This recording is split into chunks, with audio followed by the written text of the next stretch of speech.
Welcome to the stress management segment. What is the date? The 24th of April. Gee whiz.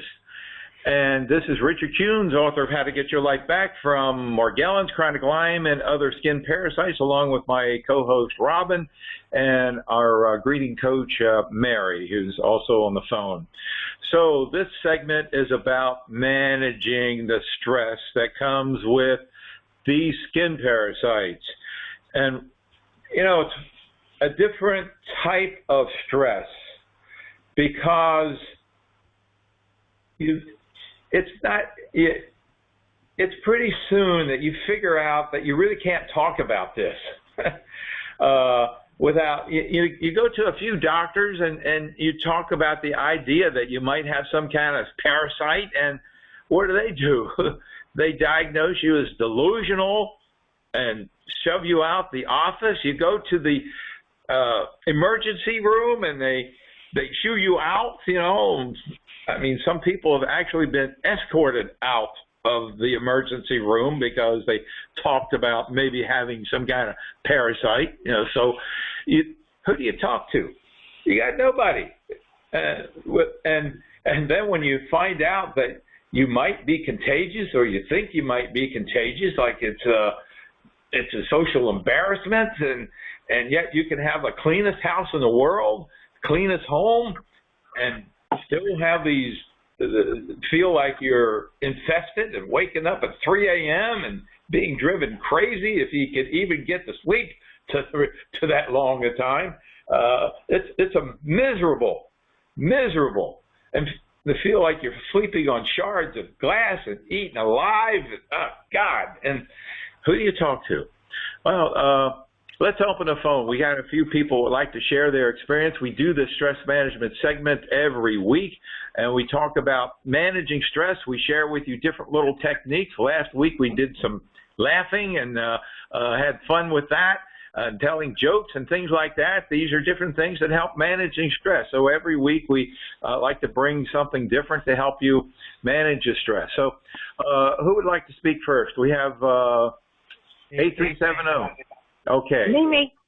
Hi. Hi. In managing the stress, well, I had a strange coincidence, I don't know, a year or two ago when I came late onto your program, and I dialed the phone number, and a person answered and thought that she was reaching your show, and I explained to her that the time difference, and ever since then we've been buddies, and thank goodness for it, because I mean, in the last 3 weeks, even though, you know, I should be beyond this point, obviously, you know, just the devastation of no communication. You cannot speak to anyone about it, and when you go to the doctor, make sure you don't mention that word. And it is really, and your family doesn't support, you can't even mention the word to your family. It's about as devastating a thing I could ever imagine in my whole entire life. That's all. That's about it. And amen for your... You're totally shut up, aren't you? Oh, I'm in a room. I mean, which I'm thankful for that I have for myself, but and my poor doggy. But you know, it's suffocated. Shut off, suffocated, suffocated out. Better I mean, word. unreal. Suffocated. Yeah. And unfortunately, I wish I could suffocate whatever all these whatever they are, organisms, and suffocate them and have them leave me. I mean, it's just ridiculously beyond belief that this, and my yard is like gotten just mowed, and I mean, the grass is just really high this year, and my roof got done a couple of years ago. I know it unleashed stuff all over. Mm-hmm. And then people that I don't know, why am I sensitive to it or whatever, or the other people just don't acknowledge they have it, which I think is very true. Stubborn people, you know, don't want to let anyone know. They just can't. I mean, I think that they have it to different degrees, so it may not be as bothersome for them as it is for you. Yes, and I happen to live with someone, I won't say whatever, that I kept on trying to clean the handles of the refrigerator and the sink, and it was just gooey. I couldn't get it clean. This has been a couple of years ago. What is this? I've cleaned houses for a living at one point. And I was a dental assistant, or I could be. Anyway, I'm going, why can't I get this clean? And the only thing that really did the best job is the clean them up enzymes, thank goodness. But still, to see this stuff and not know where it's coming from and why, it's all overwhelming off the top. That's it. And the seclusion sucks. Look, it's just not nice. Thank you so much for sharing. Thank you. Who's next, Chris? Sure. Where do I begin? This thing's been a complete nightmare. I mean, I grew up in streets of Philadelphia, and I thought, that was tough. This thing really kicked my ass up and down. I mean, it's really broken every, friendship, relationship, any type of, it's just, you can hear the erraticness in my voice, because I didn't used to always be this erratic, but because I'm constantly cleaning and scrubbing and bathing and, just changed my whole lifestyle's changed, I walk around with germicidal flashlights, you know what I'm saying? But for the stress part, I sometimes what I like to do is, because I can never stand still, is sometimes I like to put music on and just dance, and I'll play kind of like a hide and seek from the the things that we were talking about on the wall, and what else can I do? I'm tired of crying myself, praying to God, and I figure gotta have fun with it, because that's the only way I'm gonna be able to survive. Because you talk about a lot of people take the other route. That's just not an option for me. I got too many people that I care about and care about me. So I'm not going to say it never crossed my mind, but it's just not it's not the answer, And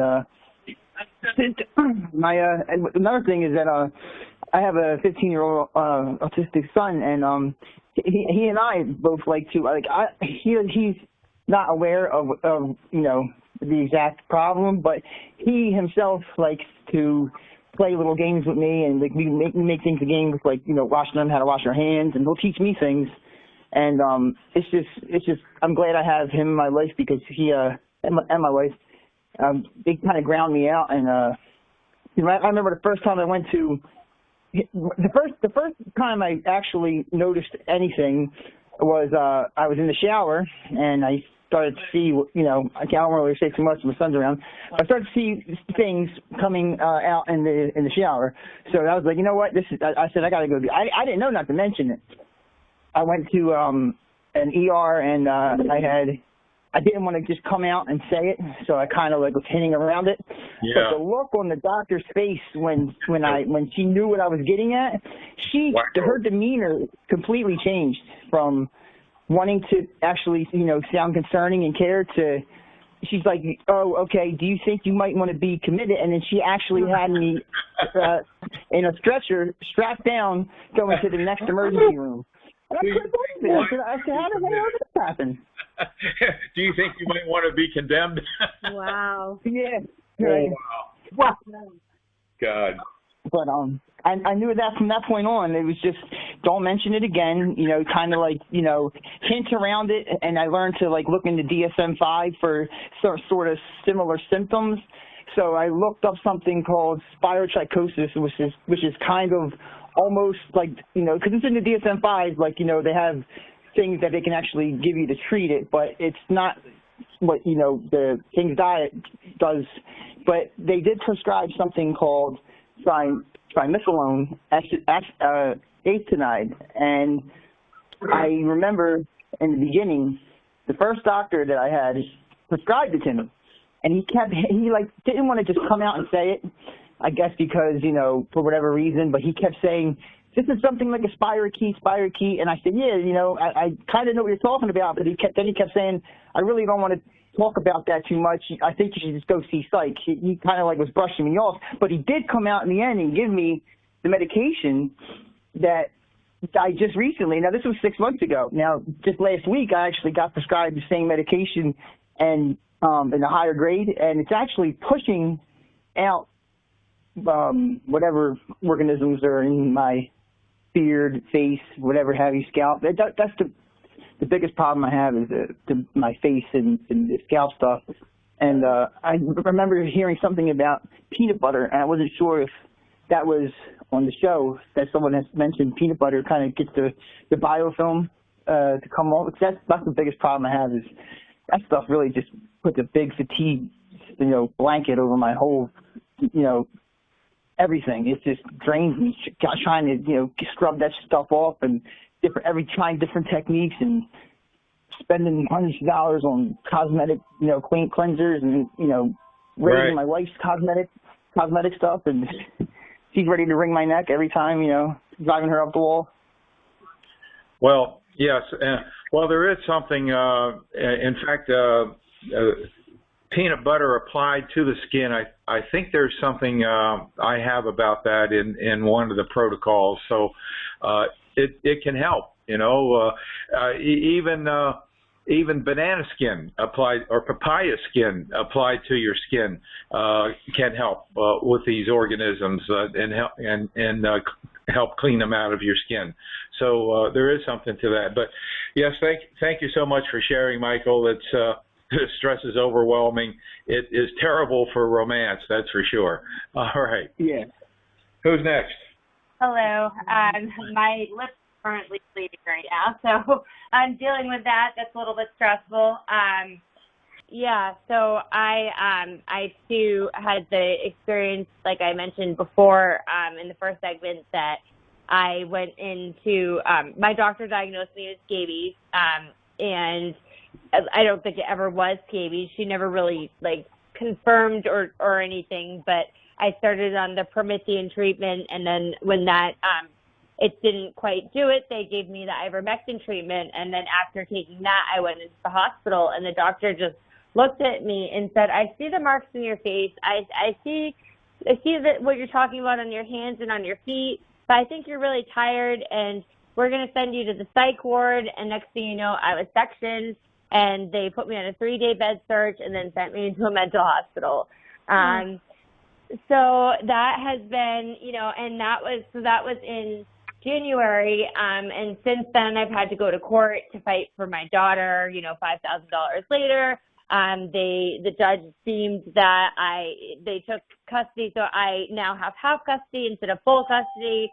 And it's just been a complete, it's been like it's like a story that it's not my life. You know what I mean? It's I don't know how I still have this faith and this hope, and I do music has been huge. The last person was just talking, and sometimes I'll just put on music and just dance or just sing, and and I have a 2-year-old, so I have to manage how to live my life and not freak her out. So I just lost all my hair and I have a 2, so we make it fun and we sing, and I can't touch her and hug her as much as I'd like to, but we sure as hell have learned how to talk, how to communicate, how to I just I'll do funny. Her favorite show is Paw Patrol, so I've learned every Paw Patrol character's voice, and it's just a matter of if this is Morgellons. It's not what everybody else is dealing with, but everybody is dealing with something.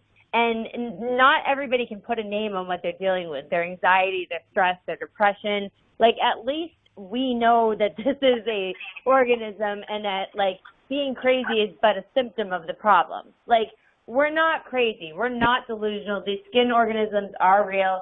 And the good thing is that, at least now, because I'm only dealing with this now, and I'm able to look at this from a medical perspective, and although the CDC has not confirmed this, there are plenty of doctors that have confirmed this, and there are doctors now that are looking into this as a real disease. So what I've done is I've found as much evidence as I can to prove to these doctors that this is real. And that includes, getting the information out there by Dr. Cornish, by Mary Middleton, and just getting all this information and presenting it and saying, look, they don't have to. Also, the key I found is finding young doctors that are open and want to learn, and that are humble enough to learn something. Because, you know what, Ebony Cornish didn't know anything about Morgellons until she was a Lyme specialist, and a patient presented her the information. So if we are going to be responsible Morgellons patients, we have to advocate for ourselves. We can't just I know that there is fear in getting sectioned and because that's a real thing. But if you have the evidence to present, you have to. If you know that the information, we have to be the ones that are teaching the world about this. Because there are many people that are infected. I see it all the time now. I'm like, this is disgusting. I don't even want to go near these people because everybody has Morgellons. So I think being socially responsible is also advocating and not hiding behind these doctors that want to stick a fake delusional parasite because they don't want to learn, because they don't want to put our skin underneath the microscope and see these fibers and see these organisms that are coming out of us. So I guess for me, my stress management has been knowledge, and having this group and this using these products and seeing them work and clearing up. And one of the things that I did want to mention earlier when I was speaking and I forgot was I learned about a product, and I don't know if Richard has any experience in this product. In this medication. But before I got pregnant with my daughter, I was quitting alcohol, and my doctor put me on anti-abuse. I remember at this time, and its name is also dysflurium. So at that time, I think I already was infected with this, because I remember having these outbreaks of skin irritation and chronic fatigue and stomach bowel issues. And so just recently I learned that there are doctors that are treating Morgellons and Lyme with this medication. So being an alcoholic, I went to my doctor and I said, you know what, I'm thinking that I want to pick up a drink because of all the stress, and I would like to be put back on this dysflurium. And she put me on it, and it helped with my symptoms a lot. So just something to look into. And I don't know. All I can say is just the Morgellons suicide rate is 800 times, according to the Under the Skin documentary, they said it was 800 times more likely for Morgellons patients to commit suicide. My mother committed suicide, and I'm sure as hell going to fight not to do that to my daughter.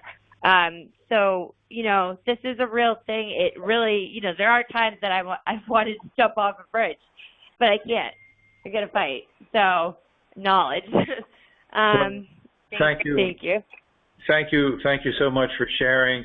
The bottom line is that Morgellons is like a monkey wrench in our lives, as she has shared. And, I contracted the organisms when my son was about 5 or 6 years of age, and went from horseback riding on my shoulders and hugging to arm's length, and I often wondered what the hell was this going to do long term. And the other day I suddenly realized he's 34, and he lives in near Washington D.C., which isn't that far from me, and he's only come home maybe 6 times in the last 12 years. So I realized that's what it's done. We talk, but we don't, so distance, the distance is there. The jumping off the bridge thing. So that's one of the reasons we have this program, is because we've all been there. I never in a million years imagined the possibility of me being where I am now, free of chronic Lyme, free of Columba, free of, you had mentioned about the medication.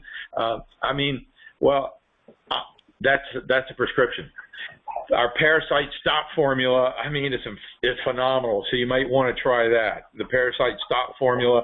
I can't imagine anything better. If you are on the diet, it's makes the diet work much faster, much quicker, much more effective. And what the heck does the diet do anyway? I don't know. I've been thinking about it for years. Why does this diet work? Well, maybe it does contribute to reducing dopamine uptake in the brain. Maybe it does the same thing the herbs do that are in this formula. Just, so put the two together, and they work so well. So stress has been the big issue. There's nobody to talk to. You get committed. You get ostracized. You get laughed at, and there are a few doctors. Someone shared the other day, a week or so ago, that this dermatologist recognized what Morgellons was, and then a week later got killed in an airplane accident or something. So, but the bottom line is, even when the doctors do recognize what it is, they don't know what to do about it. They don't know about the diet. I mean, if I were new to this and somebody told me that the diet would be the holy grail to at least the beginning to the end of the tunnel so I could see some light, I would have laughed at them. I would have said, "You're crazy. It can't be that. It's got to be something more. It's got to be a pill. It's got to be, But that's it. It works. And there's so many in this program that attest to it. And the movie The Skin Deep, I watched it. I didn't remember the statistics, but those are phenomenal statistics. What, 800 times more people? God, that's phenomenal. It's amazing. One of my writers is Diane from South Africa. She was a great writer, very intelligent. Did a lot of our blog posts a couple of years ago, but she couldn't find she was financially strapped, couldn't find a place where she could control her environment. It was like she had two options, and one, it was like, which is the worst? Which is the better or the worst? And even then, that was around the beginning of COVID, and we tried to send products to her, and the customs returned the product. They wouldn't let her receive them, and she ended up ending her life. And she had two daughters, grown daughters, and neither one of them acknowledged that they kept thinking she's a druggie. She was into drugs, apparently. Maybe she had some issue with drugs at some point in her life. And so she had no support from her children, couldn't find a place to live, that she could control the environment, much less the food. It's stress, overwhelming. 800 times. That floors me. But we're here for you. We get results. We've identified a lot of the cofactors. You've heard people in the other segment of the program talk about when they get the right cofactor out of the way, progress really begins happening. And so, as I've said many times, Morgellons is not a big deal. It's the cofactors. It's the perfect storm. It's the things that normally people live with every day. They're not a problem. But once Morgellons comes into the picture, they balloon and become the massive issue. But you take care of the cofactors, and Morgellons oftentimes is something that just moves on out of the way. Hi, I know it. I commend that lady that talked and how strong she is. Just to fight it, because it is something that as we all know. I mean, I know I wanted to rip my face off and rip my skin off, and the many nights just crying because I didn't know what to do about myself. And I know we've all been there, and I know one thing that or ironically, I know my husband didn't believe about the bugs until my face and my body turned like that. I said, then I told him, I said, no, it's the bugs, and this and that, and he started believing me. And I know one thing what was kind of good with me, because the last 2 years I couldn't go to church, but I couldn't anyhow because of COVID. And so, I mean, that helped a lot, and helped with, with even like certain stressors, because I mean, I couldn't be a lot with people because of COVID. And I have several immune diseases, and so, I could use that as an excuse. I can't do this. But I know one thing I learned with myself is just, especially when, like the one said, we have answers now. We have support. We have all this.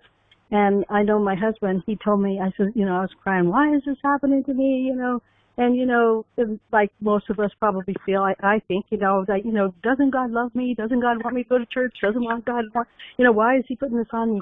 And then my husband, of all people, who doesn't go to church, he turned around and he said, remember Job. Remember Job, and all he went through, in the Bible, and all he went through, and his latter end was better than his beginning. And with all things we go through, we can be strengthened by him. And I know I kept telling myself, this will pass. I'm going to do the diet, I'm going to do the things, and this will pass. It will pass. I am going to get better. I know right now I don't feel like it. And instead of ripping my skin off, it's not my skin's fault, but love my skin and put more whatever on it that needs to be put on it. I have this cream that had tea tree oil, and that seemed to help, and the other different things, And then I know, because I was like that germophobic too. I wanted everything clean, and the kids would do this and this, that, and that. And so I got that surface guard, and I put it all over the place. And it seemed like, it did help tremendously, but it helped my anxiety too. That, okay, if it crawls on that couch, it's going to die. So, it really helped my anxiety too. Just with, anxiety? Okay. With, I'm sorry, what? It helped your anxiety?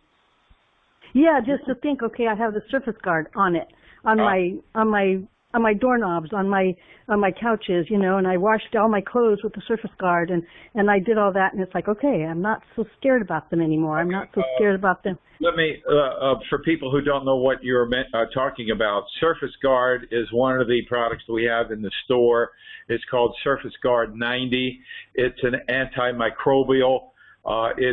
You spray it, and it's organic. When it dries on whatever the surface it is, it has like billions of little tiny spikes that are on the surface, so you can put it in. I mean, the spikes are not going to hurt you, but any microbe that touches it will proliferate any microbe that touches it. So you can treat your clothing with it one time.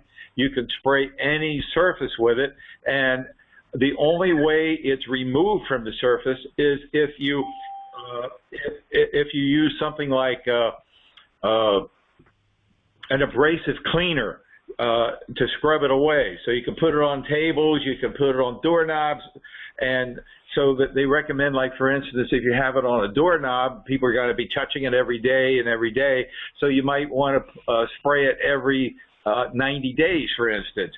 But for many surfaces, it lasts forever unless you're abrading it. So that's what you're talking about. It's called Surface Guard 90. Okay. You like to continue? More? Oh, no, that's well, the only other thing is that when my hair fell out, I went online and I got this one oil. It's like 5 different oils: jojoba oil, castor oil, I don't remember, but it really seemed to help my hair grow back. It really seemed to help, and my hair did grow back. Not all the way, but pretty much it, where I don't look bald anymore. And then and so that did help. Anyhow, that's all I can think of. But I just wanted to say that when you're wanting to scratch your skin off, or when you're thinking things, just remember that your skin's hurting too, and try to love it instead of hurting it. Because I know I did. I would scratch it and make it worse. Is your largest organ on your body, and so we're about cleaning your skin, not removing it, cleaning it. Okay, thank you for yes. I'm going to turn it over to Robin. She's going to go through a stress management technique that you can use throughout the day to help manage the stress, because what else can you do? You don't talk to people, so we have different techniques that you can use to help manage the stress of life. Okay, it's all yours, Robin.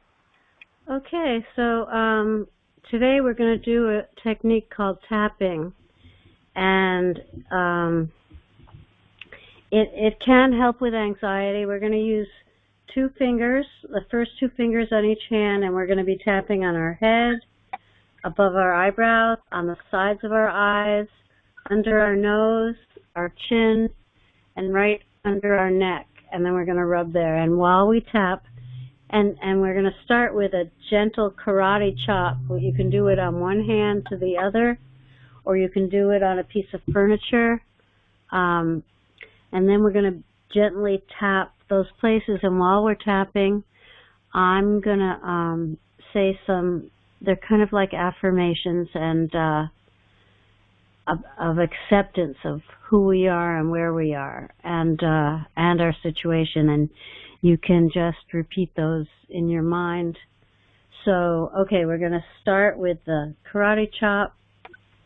We're going to do like 5 of those, and this situation is really hard, but I'm going to love and respect myself in the midst of it. And then we're going to tap on top of our head and say, it stinks and it's no fun at all, but I will never stop loving and respecting myself. And then above our eyebrows, no matter what happens, I am going to hold on to loving and respecting myself in the middle of every situation. And then on the side of our eyes, I may not like what's happening, but I will like, love, and respect myself. Under our eyes, I know that no matter what, I'll get through this, and I will love and respect myself in it. On our chin, this is a hard situation, but I love and respect myself in it. And then under our neck, just tap and breathe. Think about what it means to love and respect yourself. And then just rub there. It may be a little sore because you're releasing toxins. And then if you have some cistus tea or water with lemon juice, have a drink of water, help flush those toxins out of your body. And that's it for today.